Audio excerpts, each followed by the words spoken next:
Hello friends, आप सभी ने नोटिस किया होगा ये CH रेसीमार्ट लिमिटेड के जो यूट्यूब वीडियो होते हैं उसमें आपको कोई ना कोई प्रोफेशनल टिप्स ज़रूर मिलती है। आज के सेशन में हम बात करते हैं लक, डेस्टिनी, हार्डवर्क, सक्सेस का क्या रिलेशन है। एक एग्जांपल देता हूँ आपको। एक होनहार इंजीनियर जब अपने बॉस को पहली बार जॉब ज्वाइन करने के बाद पहली बार मिलने के लिए बोलता है कि बॉस मुझे आपसे मिलना है, तो बॉस उसको बुलाता है ऑफिस में और उसको बोलता है कि अरे आओ बेटा, आओ आओ बैठो, आप ही जो है ये कंपनी का पूरा आप ही को देखना है, आप ही यहाँ के प्रोजेक्ट हेड हो, पूरी कंपनी आप ही की है।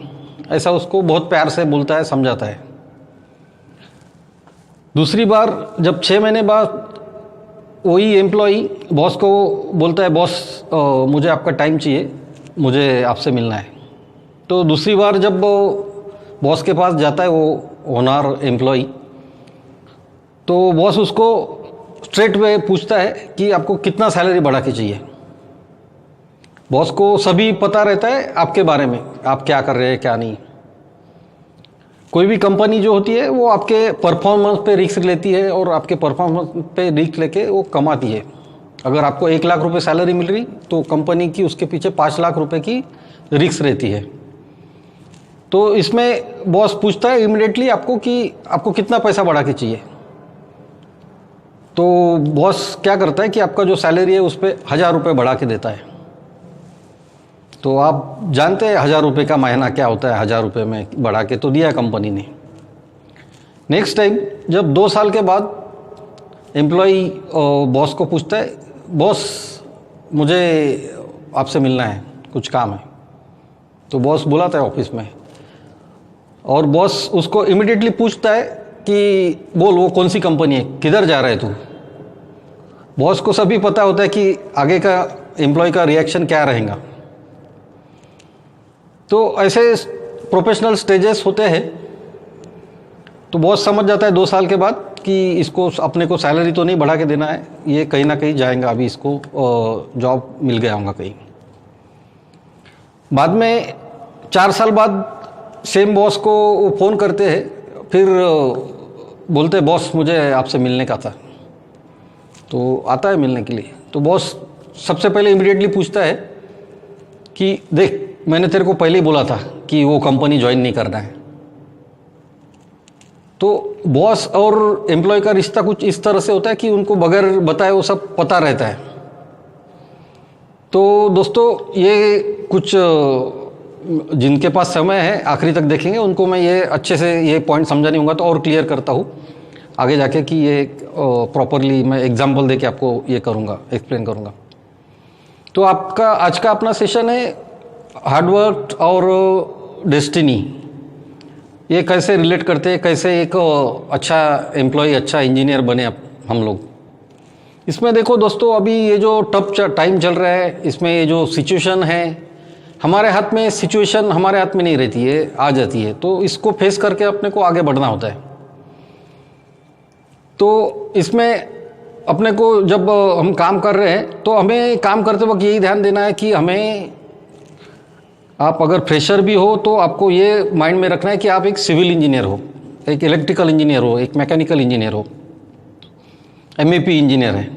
तो इसमें अपने को ये समझना है कि हम इंजीनियर हैं, तो हमारे माइंड से एक बात निकालना है कि हम फ्रेशर है। जब तक हम मान नहीं लेते कि हम फ्रेशर है तब तक हम फ्रेशर नहीं है, क्योंकि हमारे पास नॉलेज होता है, हमने डिग्री ली हुई रहती है तो हमारे पास नॉलेज होता है। 4 साल का तो जो नॉलेज है, मैंने प्रीवियस वीडियो में भी आपको टिप्स दिया था उसके बारे में क्या करना चाहिए। ये थोड़ा नेक्स्ट लेवल का टिप्स है। इसमें आपको बेहिचकिचाहट आगे वाले जो कंपनी है उनको बोलना है कि मुझे सब कुछ आता है, मुझे जो आप रिस्पॉन्सिबिलिटी देंगे वो मैं करूँगा। उसमें बहुत एटीट्यूड बहुत मैटर होता है। अपना एटीट्यूड जो रहता है वो कुछ इस तरह से रहना चाहिए, जैसे त्रिशूल पिक्चर आप लोगों ने देखी होंगी, उसमें जो अमिताभ बच्चन का एटीट्यूड होता है, वो उसके ऑफिस में जाता है, बिल्डर के ऑफिस में जाता है और वो रिसेप्शन में बोलता है, उसके अमिताभ बच्चन के जेब में 54 भी नहीं रहती, पर वो उसको बोलता है कि अगर आप मुझे आपका 5 मिनट का समय नहीं देंगे तो आपका 5 लाख का नुकसान है। तो ये बात सुन के वो जो बिल्डर है उसको इमीडिएट अपॉइंटमेंट देता है। तो ऐसा एटीट्यूड चाहिए आपको सक्सेस होने के लिए। ये जो राजू बन गया जेंटलमैन के जो शाहरुख खान जी है, उसके जैसा एटीट्यूड चाहिए आपको सक्सेस होने के लिए। आपको सर्विस देना है, आपको कुछ मांगना नहीं है। आप अगर सर्विस देंगे तो रियली आप कुछ ना कुछ कर पाओगे, सक्सेस हो पाओगे। आप क्या सर्विस दे सकते हैं वो देखना है। आप जब आप सर्विस देंगे इसका मतलब आपको डेफिनेटली पैसा मिलेगा, आपको रिटर्न मिलेगा उसका। अगर एक आप झाड़ लगाते हैं तो उसका निश्चित स्वरूप से अपने को फल मिलता है। टाइम लगता है, कब मिलेगा पता नहीं, पर टाइम मिलता है। जैसे अगर हम अभी अनएम्प्लॉयड है, नीचे है, खाली है, कुछ काम नहीं है, तो कुछ सर्विस देने में क्या फ़र्क पड़ता है, कहीं से कुछ अपॉर्चुनिटी मिलती है तो आपको सर्विस देना है। तो ऐसा सर्विस देना है और आपको उसमें कुछ कैसे सक्सेस हो सकते हैं उसमें तो देखना है आपके। फ्रेंड्स, ये जो CH रेसीमार्ट लिमिटेड कंपनी है एक कैंटिलीवर बीम की तरह है। जो मेन बीम होता है वो रेसीमार्ट है और जो कैंटिलीवर होता है वो आप है। अगर प्रोफेशनल लाइफ में आपको सक्सेस होना है तो कोई ऐसे ग्रुप से, CH ग्रुप जो है, इसके जो रेसीमार्ट कंपनी, इससे जुड़ना आपको बहुत ज़रूरी है। एक कॉन्फिडेंस रहता है, एक बैकअप रहता है, उससे हमें सक्सेस होने में मदद होती है। बहुत सारी हेल्प मिलती है। कहीं पे भी जाओ आप, north east, south west India में कहीं पे भी जाओ, सेंट्रल में, तो CH ग्रुप के थ्रू आपको मदद मिलती है। तो इससे जुड़े रहना चाहिए। जैसे ये जो कमेटी मेंबर्स है CH रेसीमार्ट के, ये मेन बीम की तरह है, उनको कोई ज़रूरत नहीं, फिर भी वो अपने अंदर जो मेन बीम होता है रेइंफोर्समेंट ज़्यादा अपने इसमें कंसिस्ट करके रखता है, क्योंकि वो जो नेक्स्ट कैंटिलीवर है उसको सपोर्ट मिले उसके लिए। तो वैसे ये कमेटी मेंबर्स ने और ये जो CH ग्रुप है, इन्होंने ये ज़्यादा स्टील आपके लिए लेके रखा है कि आपको बैकअप सपोर्ट मिले। तो कोई भी प्रोफेशन में सक्सेस होने के लिए आपको ऐसा बैकअप की ज़रूरत है।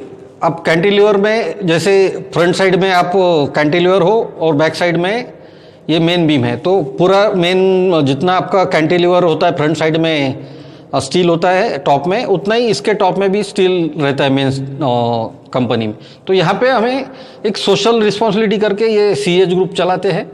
तो आप सभी से मैं विनती करता हूँ कि जो भी एडमिन्स है हमारे, उनको मोटिवेट करें। वो उनको जो भी काम कर रहे हैं वो सोशल रिस्पॉन्सिबिलिटी करके काम कर रहे हैं। हमारी जिम्मेदारी है हमारे देश के प्रति, हमारे ग्रुप के प्रति, हमारी जो कम्युनिटी है रियल एस्टेट एंड कंस्ट्रक्शन के प्रति, ये सब काम करते हैं। किसी को कुछ वैकेंसीज आती है तो वो पोस्ट करते हैं, कोई लिंक्डइन पेज चलाता है, कोई यूट्यूब चलाता है, कोई बिजनेस चला रहा है, कि आपको सपोर्ट मिले।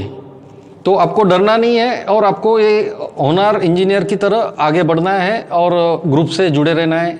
अभी ये कोरोना का समय चल रहा है, इसमें 1 महीने का आपको बताता हूँ, सिर्फ आपको डरना नहीं है। Time is the solution for all the thing. तो आपको बताता हूँ, मई एंड तक ये कोरोना वगैरह का फियर पूरा चला जाएगा। 1 महीने में पूरा ये कम हो जाएगा। तो आपको 1 महीना रेस्ट करना है। 1 महीने में आप वीडियोस देख सकते हैं, कुछ दोस्तों से बात कर सकते हैं। और मैंने ये भी नोटिस किया, अभी बहुत सारे लोग इतने फ्रस्ट्रेट हो गए कि अगर हम हाय हेलो करते कोई रिप्लाई भी नहीं देता है। तो इतना फ्रस्ट्रेट होने की ज़रूरत नहीं है। मेरे हिसाब से इम्यूनिटी बूस्टर कुछ है, तो आपको खुश रहना है। आप जब खुश रहेंगे तभी आप देश के लिए, अपने लिए कुछ कर पाओगे। तो आपको खुश रहना है, कुछ तो एक्टिविटी करना है। आप ग्रुप में कुछ डिस्कस कर सकते हैं टेक्निकल, या कुछ हेल्प लेवल पे भी आपको, जैसे अभी ऑक्सीजन नहीं मिल रहा है, कुछ हेल्प कर सकते हैं कोरोना पेशेंट के लेवल पे। या आप हॉस्पिटल्स में अभी जॉब की रिक्वायरमेंट है इंजीनियर लोगों की, वहाँ पे आप अगर देशभक्ति, सही में आपके अंदर देशभक्ति है, तो आप वहाँ पे हॉस्पिटल में जॉब के लिए अप्लाई कर सकते हैं। तो ऐसी सब बातें हैं दोस्तों। हम आप सबका साथ चाहते हैं, हम साथ में रहेंगे और निश्चित स्वरूप से सक्सेसफुल रहेंगे और एक दूसरे की मदद से ये संकट से बाहर आके, इस समय से बाहर आके हम लोग ज़रूर सफल जीवन व्यतीत करेंगे। Thank you all.